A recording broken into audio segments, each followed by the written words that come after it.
Hello students, आज हम लोग क्लास 9 का थर्ड चैप्टर स्टार्ट करेंगे, that is atom and molecules. ठीक है ना। तो स्टूडेंट्स, इस चैप्टर की शुरुआत करने से पहले मैं आपको एक बात बताना चाह रहा हूँ।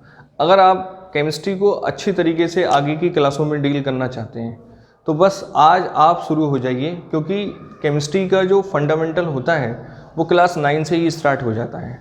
अब इन फ्यूचर जब आप क्लास 11th और 12th में जब आप पहुँचोगे तो वहाँ क्लास 9th की केमिस्ट्री से बहुत सारा रिलेशन आपको मिलेगा। तो अगर आपको केमिस्ट्री में कुछ अच्छा करना है, इम्प्रूवमेंट देना है आपको, तो क्लास 9 से आप बिल्कुल सीरियस हो जाइए। ठीक है ना। तो बहुत ही इजी और आसान सा चैप्टर है ये, एटम एंड मॉलिक्यूल्स। तो first of all atom and molecule में हम फर्स्ट टॉपिक डिस्कस करेंगे, that is Dalton's atomic theory. तो देखिए स्टूडेंट्स, डाल्टन एक साइंटिस्ट था। उसने 1808 में, डेट भी लिख देते हैं, 1808 में एटम के पर्पस में एक उसने अपनी डेफिनेशन दी, जिसको हमने डाल्टन एटॉमिक थ्योरी बोला। और उसने क्या कहा कि भाई जितने भी मैटर हैं, जितना भी सब्सटेंस है, लाइक दिस, ये चौक होल्डर मान लो आप, एनीबडी, जितना भी आप अपने सराउंडिंग में सब्सटेंस देखते हैं वो सभी मैटर, उसने कहा कि बड़े स्मॉलेस्ट पार्टिकल से मिलकर बने होते हैं। और उन स्मॉलेस्ट पार्टिकल को उसने क्या कहा, एटम्स कहा। ठीक है ना। और उस एटम को उसने ब्रीफली कुछ अपने पोस्टुलेट्स रखे, और वो क्या पोस्टुलेट्स हैं आज हम उनको डिस्कस करने वाले हैं। तो उसने क्या कहा कि भाई कि अच्छा, इस थ्योरी को कब दिया गया बताओ, 1808 में। उसने क्या कहा कि the theory that all the matter is made up of very tiny individual particles. Individual particles का मीनिंग कि जिनको आप फर्दर डिवाइड नहीं कर सकते, बहुत स्मॉलेस्ट पार्टिकल होते हैं। ठीक है ना। इंडिविजुअल पार्टिकल्स, जिसको उसने क्या कहा बताओ, atom, is called atomic theory of matter. बहुत ध्यान से समझो। उसने क्या कहा कि भाई जितने भी सब्सटेंस होते हैं वो बड़े स्मॉलेस्ट पार्टिकल से मिलकर बने होते हैं, और उन स्मॉलेस्ट पार्टिकल्स को हम क्या कहते हैं, एटम्स कहते हैं। देखो ये तो लिखा है ना, the theory that all the matter is made up of very tiny individual particles, और उन इंडिविजुअल पार्टिकल्स को उसने क्या कहा, atom, is called atomic theory of matter. और उसने एटम के पर्पस में अपने वेरियस पोस्टुलेट्स रखे। पोस्टुलेट्स का मीनिंग अपनी मतलब विचार रखे। ठीक है ना। तो क्या लिखा है कि the various postulates of Dalton atomic theory of matter are follows. क्या क्या बात कही उसने, देखो। First, all the matter is made up of very small particles are called atom. उसने कहा कि जो भी सब्सटेंस, जो भी मैटर जो छोटे छोटे पार्टिकल्स से मिलकर बने होते हैं, उन्हीं को हम क्या कहते हैं, एटम्स। देखिए स्टूडेंट्स, आपको समझना होगा, जैसे मान लो ये चौक है, तो चौक ऐसे तो बन नहीं गया होगा। इस चौक को बनाने में भी बहुत स्मॉलेस्ट पार्टिकल्स लगे होंगे। उन सारे स्मॉलेस्ट पार्टिकल्स को हमने क्या करा होगा, ऐड करा होगा, और फर्दर क्या बन गई हमारे पास, ये चौक बन गई। ठीक है ना। तो बस यही बात आप समझिए कि जब भी कोई मैटर उन छोटे पार्टिकल्स से मिलकर बना होता है, तो उन छोटे पार्टिकल्स को ही हम क्या कहते हैं बताओ, एटम कहते हैं। सेकेंड थिंग उसने क्या कहा कि atom can not be divided, और जो स्मॉलेस्ट पार्टिकल है जिससे वो मैटर बना हुआ है उसको ने एटम कहा। और कहा है कि उन एटम्स को आप डिवाइड नहीं कर सकते। उसने कहा है कि ये सबसे स्मॉलेस्ट पार्टिकल है, इसको आप तोड़ नहीं सकते। ठीक है ना। Third, atom can not neither be created nor destroy. क्या मीनिंग कि आप एटम को ना तो क्रिएट कर सकते हो ना ही डेस्ट्रॉय कर सकते हो। डेट इज, ना तो एटम आप बना पाओगे ना उसे खत्म कर पाओगे। ठीक है ना। चलो fourth point, all the atom, बहुत ध्यान से समझेंगे, पॉइंट बहुत इंपॉर्टेंट है। All the atom of a given element, किसी भी एलिमेंट का atom, are identical in every respect having the same mass, size and chemical property. मतलब समझो, सपोज करो मेरे पास कोई आयरन की रॉड है। ठीक है ना, है नहीं मेरे पास, सपोज करो ये आयरन की रॉड है। मानने में क्या है तो अगर मान लो हमारे पास कोई आयरन की एक रॉड है, तो उस आयरन की रॉड को फॉर्म करने में वेरी स्मॉलेस्ट पार्टिकल लगे होंगे, और बताओ उन स्मॉलेस्ट पार्टिकल को हमने क्या कहा है, एटम। तो वो ये कहना चाहता है, डाल्टन कहना चाहता है कि एक ही एलिमेंट, वो एलिमेंट मैंने क्या लिया था, आयरन, आयरन की रॉड लिए, उसके जितने भी एटम्स होंगे उन सभी एटम का साइज, शेप, मास और वो एटम की केमिकल प्रॉपर्टी सब क्या होगी, आइडेंटिकल होगी। आइडेंटिकल का मतलब सेम होंगे। बात समझ में आ रही है ना। मान लो ये आयरन की रॉड है और मैं कहूँ इसमें 1,00,000 एटम लगे काय के, आयरन के, तो 1,00,000 एटम जो होंगे उन सबका साइज, शेप, वॉल्यूम और उनकी सबकी केमिकल प्रॉपर्टी क्या होगी, सेम होगी। तो यही दोबारा पढ़ लेते हैं। देखिए, all the atom of a given element are identical. Identical का मतलब same. In every respect having the same mass, size and chemical properties. बात समझ में आती है। यानी एक ही एलिमेंट के सारे एटम आइडेंटिकल होते हैं। आइडेंटिकल का meaning same size, shape, volume, mass, chemical property सब सेम होंगी। और नेक्स्ट 5th पॉइंट देखो, ये भी इंपॉर्टेंट है। The atom of different element differ in mass, size and chemical property. इसका मीनिंग क्या है?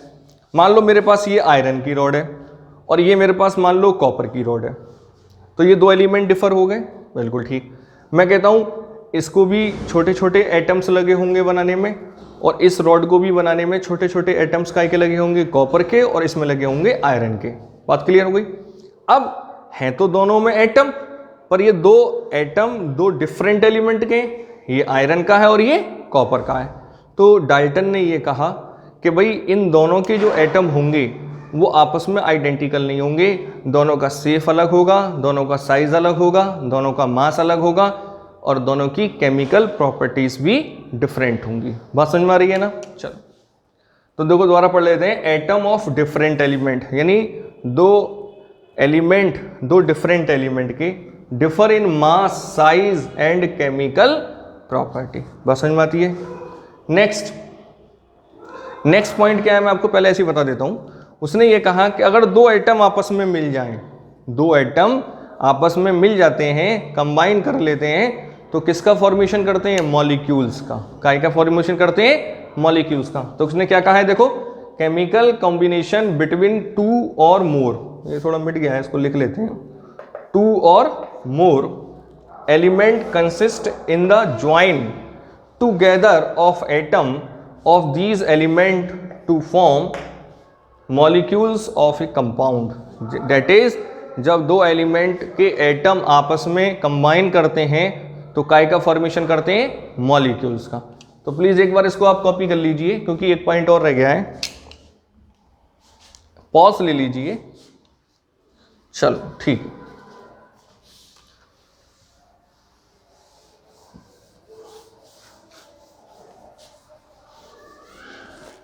देखिए 6-7 पॉइंट उसने क्या कहा है, जरा देख लीजिए।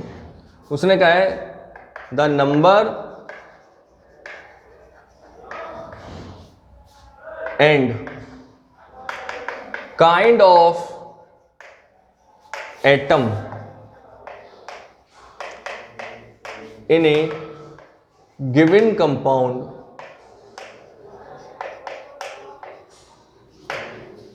Is fixed. क्या कहा है उसने कि the number and kind of atom in A given compound fix. उसने कहा है कि किसी भी कंपाउंड में एटम का काइंड मतलब उसका प्रकार और उसके नंबर क्या होते हैं, फिक्स होते हैं। जैसे बहुत आसान सा एक एग्जांपल लिखता हूं, वाटर। तो वाटर एक कंपाउंड है, मॉलिक्यूल्स है, ठीक है। तो उसके अंदर 2 एटम हाइड्रोजन के हैं और 1 एटम ऑक्सीजन का है। क्लियर। तो ये डाल्टन्स की एटॉमिक थ्योरी थी, ठीक है ना। बट हुआ क्या, डाल्टन ने अपने पोस्टुलेट्स में कुछ ड्रॉबैक छोड़ दिए, मतलब डाल्टन्स के पोस्टुलेट्स में कुछ लिमिटेशन निकली। क्यों कि डाल्टन ने ये अपना पोस्टुलेट्स कब दिया था बताओ, 1808 में। आज तो हम बहुत आगे बढ़ चुके हैं ना, साइंस बड़ा डेवलप्ड हो चुकी है। तो हमने देखा कि डाल्टन ने अपने जो पोस्टुलेट्स दिए उसमें कुछ कमियां रह गई। और अगला टॉपिक हम पढ़ेंगे drawback of Dalton atomic theory. हालांकि मैं आपको थोड़ा सा आइडिया दे भी देता हूँ एक पॉइंट मिट गया अपना, सॉरी।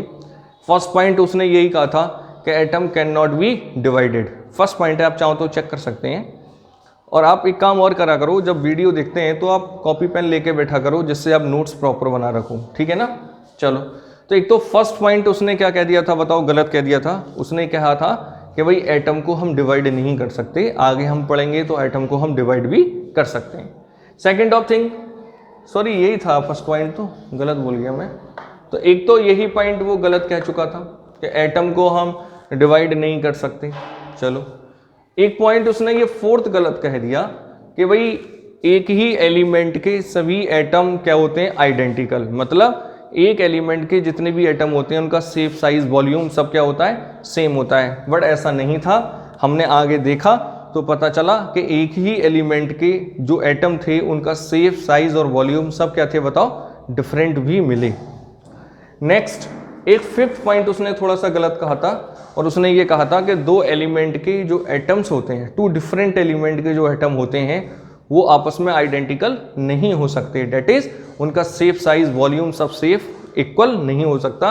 बट हमने आगे पता चला कि भाई दो डिफरेंट एलिमेंट्स की भी एटम क्या हो सकते हैं, आइडेंटिकल हो सकते हैं। ठीक है ना स्टूडेंट्स, तो आपको कुछ सारी ये बातें समझ में आई होंगी।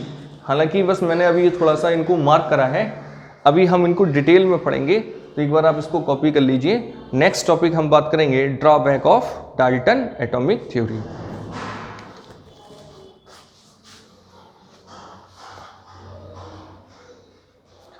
आओ बात करते हैं drawback of Dalton atomic theory.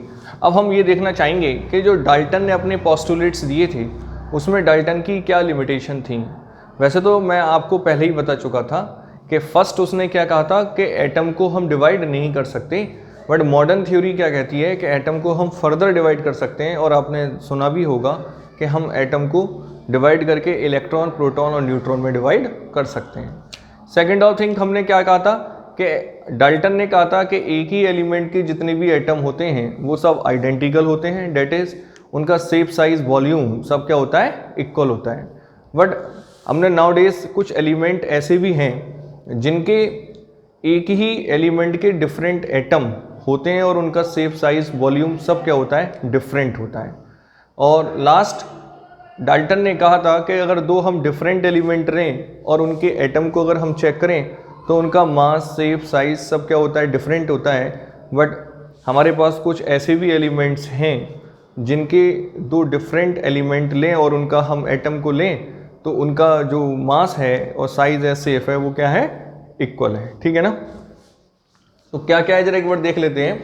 Drawbacks of Dalton atomic theory, तो फर्स्ट क्या है कि under the special circumstance atom can be further divided into the still smallest particle called electron, proton and neutron। तो देखो क्या है कि हम स्पेशल कंडीशन में क्या कर सकते हैं बताओ, एटम को डिवाइड कर सकते हैं, और जो डिवाइड करके जो पार्टिकल्स आते हैं वो कौन आता है, इलेक्ट्रॉन, प्रोटॉन और न्यूट्रॉन।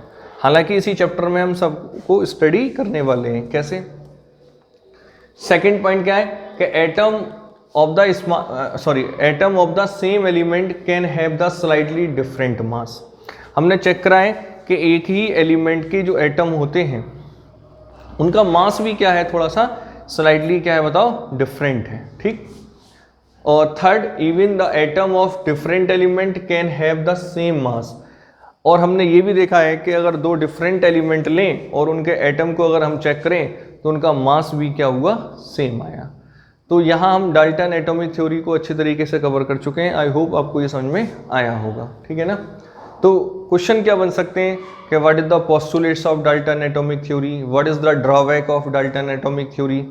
तो पूरा थ्योरेटिकल पार्ट है, आपको थोड़ा सा बस इसको रिवाइज करना है और बहुत आसानी से आप इसको एग्जाम में कर सकते हैं। ठीक है ना, तो एक बार आप इसको कॉपी करिए, फिर हम मिलते हैं next topic that is atom. चल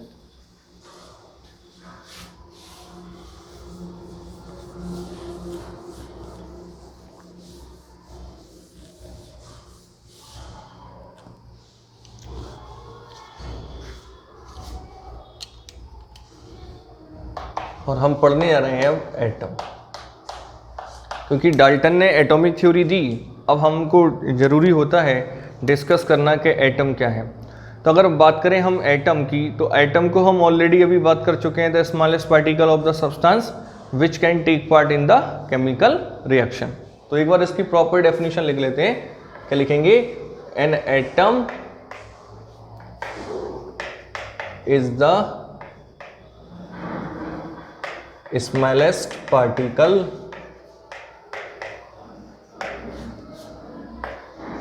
of the element which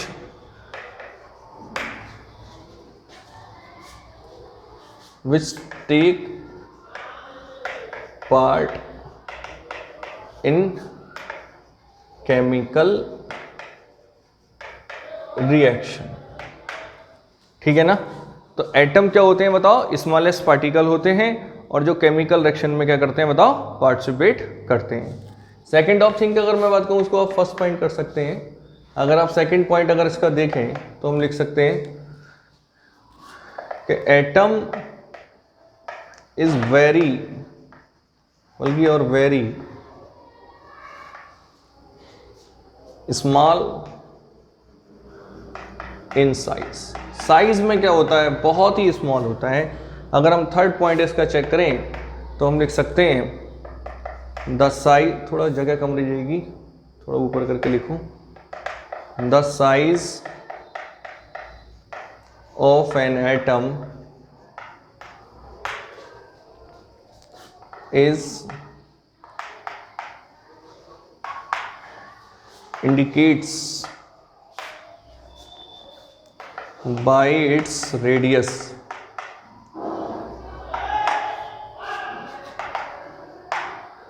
which is called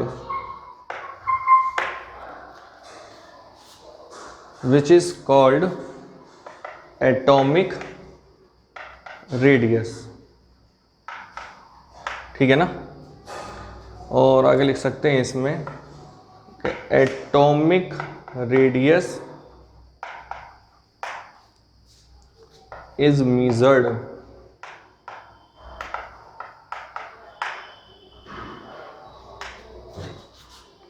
in nanometre.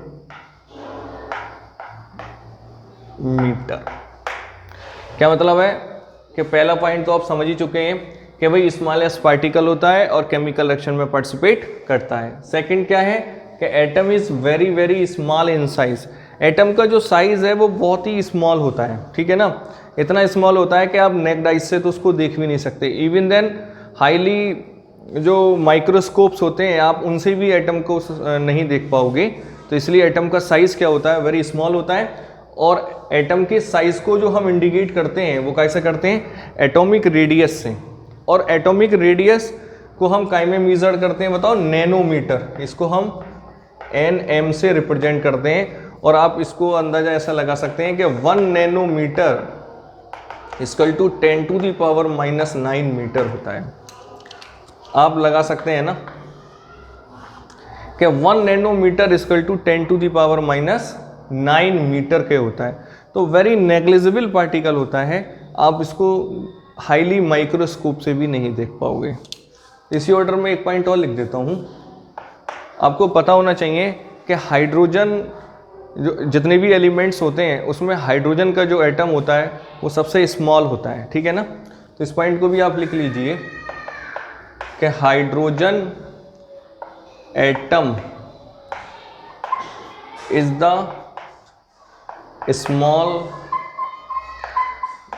Smallest atom of all. जितने भी एटम्स होते हैं उन सब में सबसे स्मॉलेस्ट साइज किसका होता है बताओ, हाइड्रोजन का होता है। और एक पॉइंट और अगर आप चाहो तो लिख सकते हैं कि एटम को हम हाईली माइक्रोस्कोप से भी ऑब्जर्व नहीं कर सकते। तो लिख सकते हैं कि atom are so small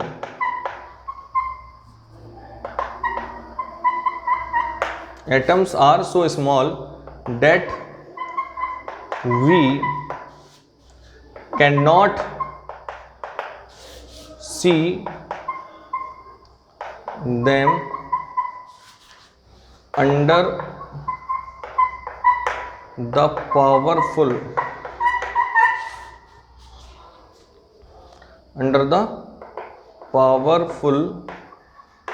microscope।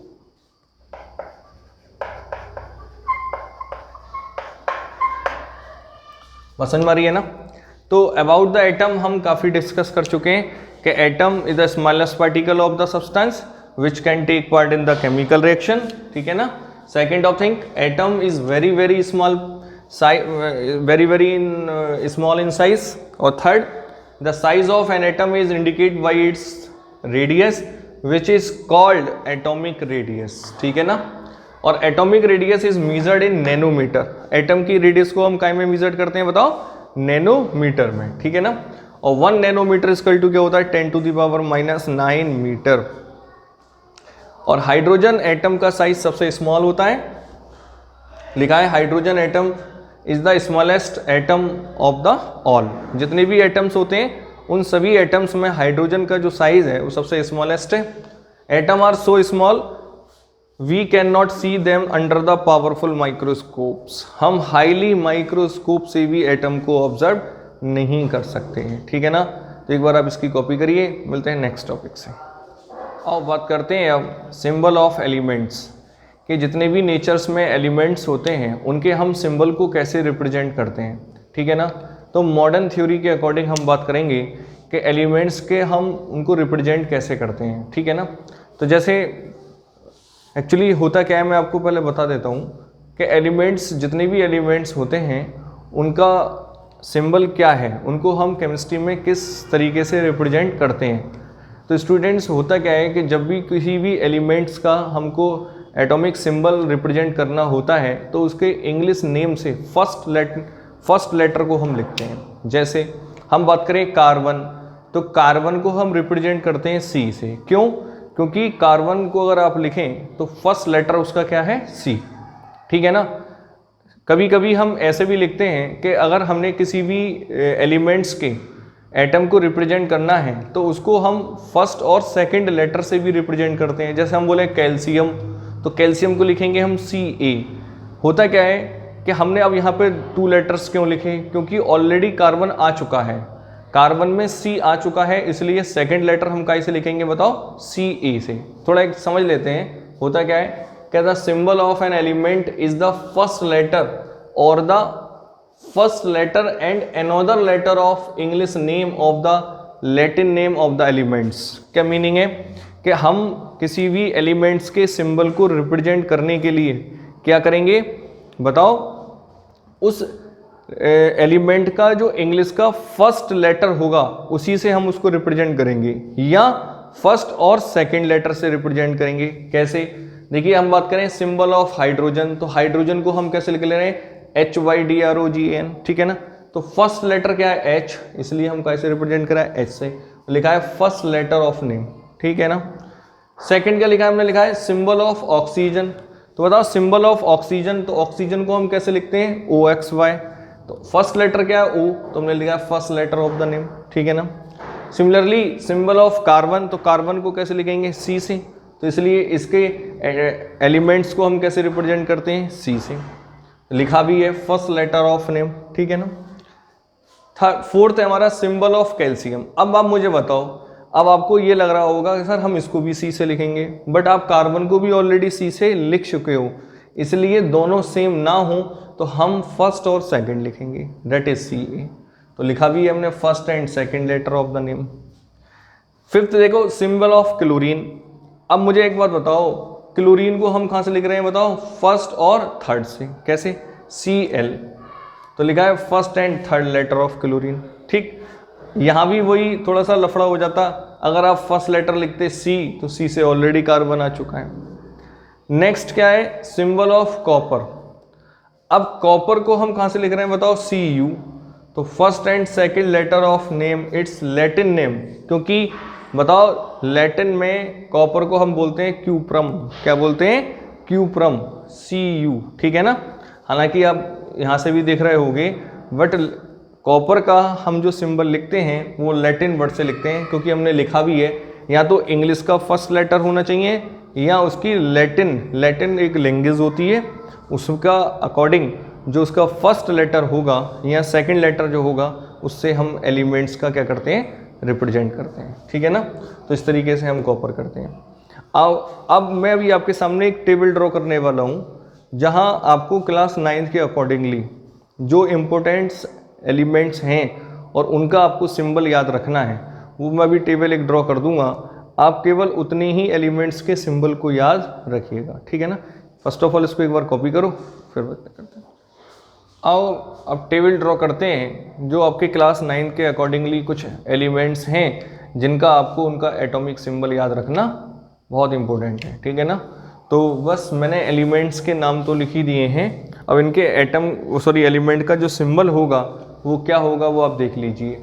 बताओ, हाइड्रोजन को हम कैसे रिप्रेजेंट करेंगे, H, हीलियम को He, लिथियम को Li, बोरॉन को केवल B, कार्बन को C, नाइट्रोजन को N, ऑक्सीजन को O, फ्लोरीन को F, नियॉन को Ne, ठीक है ना।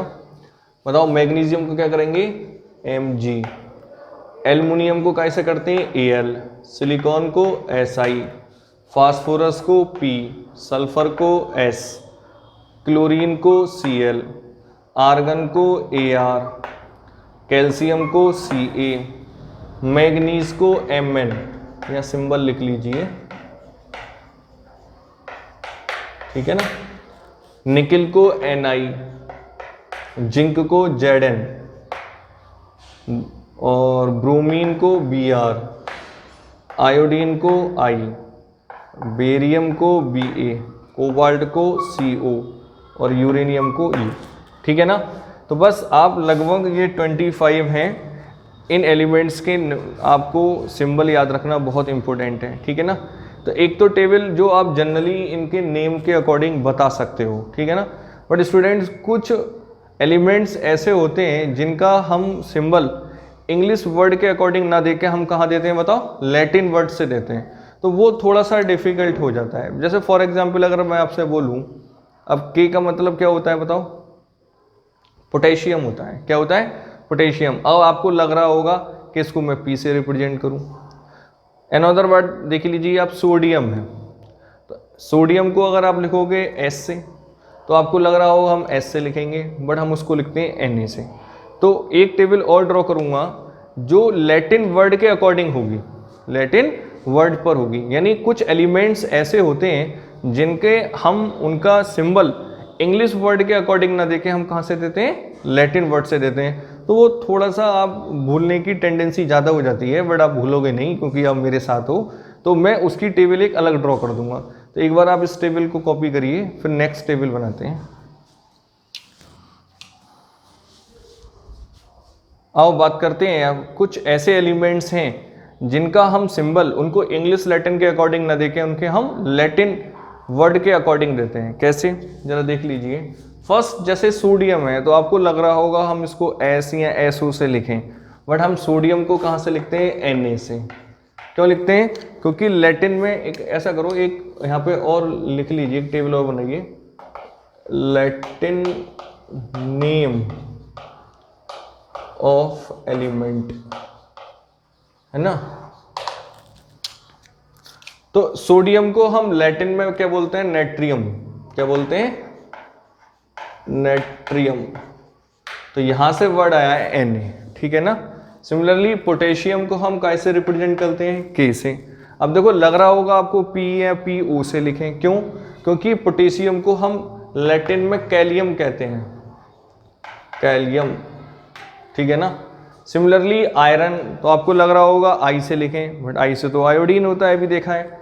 आयरन को हम लिखते हैं Fe से, क्यों, क्योंकि आयरन को हम लैटिन में फेरम बोलते हैं। क्या बोलते हैं, फेरम। तो यहां से Fe आ गया, ठीक है ना।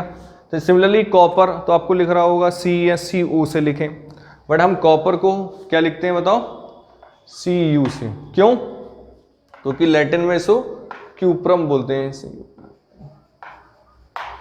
सिमिलरली सिल्वर, तो यहां लग रहा होगा S या SI से लिखें, बट हम सिल्वर को कहां से लिखते हैं, Ag से। क्यों, क्योंकि सिल्वर को लैटिन में अर्जेंटेनियम बोलते हैं या अर्जेंटम बोलते हैं।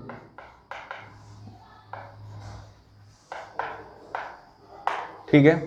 गोल्ड, सिमिलरली आपको लिख रहा होगा G से लिख दें, नहीं लिख पाएंगे।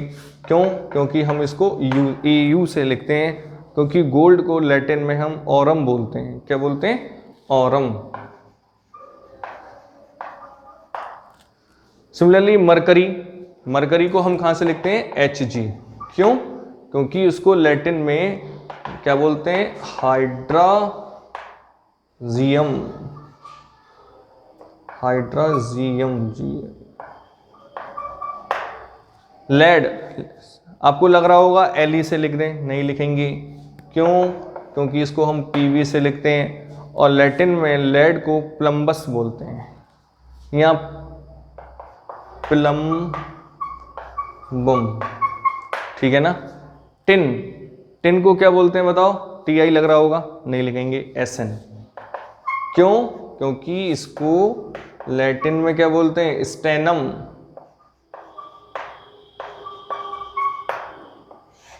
तो ये कुछ टेबल ऐसी है जो आपको थोड़ा सा कंफ्यूज कर सकती है, बट आप कंफ्यूज होगे नहीं क्योंकि आप स्मार्ट बच्चे हो, ठीक है। और स्मार्ट बच्चे कभी भूलते नहीं हैं, ठीक है। तो बस केवल ये 9 आपके पास एलिमेंट ऐसे हैं जिनका आपको सिंबल उनके लैटिन वर्ड के अकॉर्डिंग रिप्रेजेंट करना होता है, ठीक है ना। तो आप बस इनको थोड़ा सा फोकस कर लीजिए, बाकी तो आप जनरली याद रख सकते हैं। तो स्टूडेंट्स, आज के लेक्चर को हम यहीं पर रुकेंगे। आप अच्छी तरीके से नोट्स बनाइए और इसको अच्छी तरीके से रिवाइज करिए, ठीक है ना। मिलते हैं next class, next topic. Thank you, have a nice day.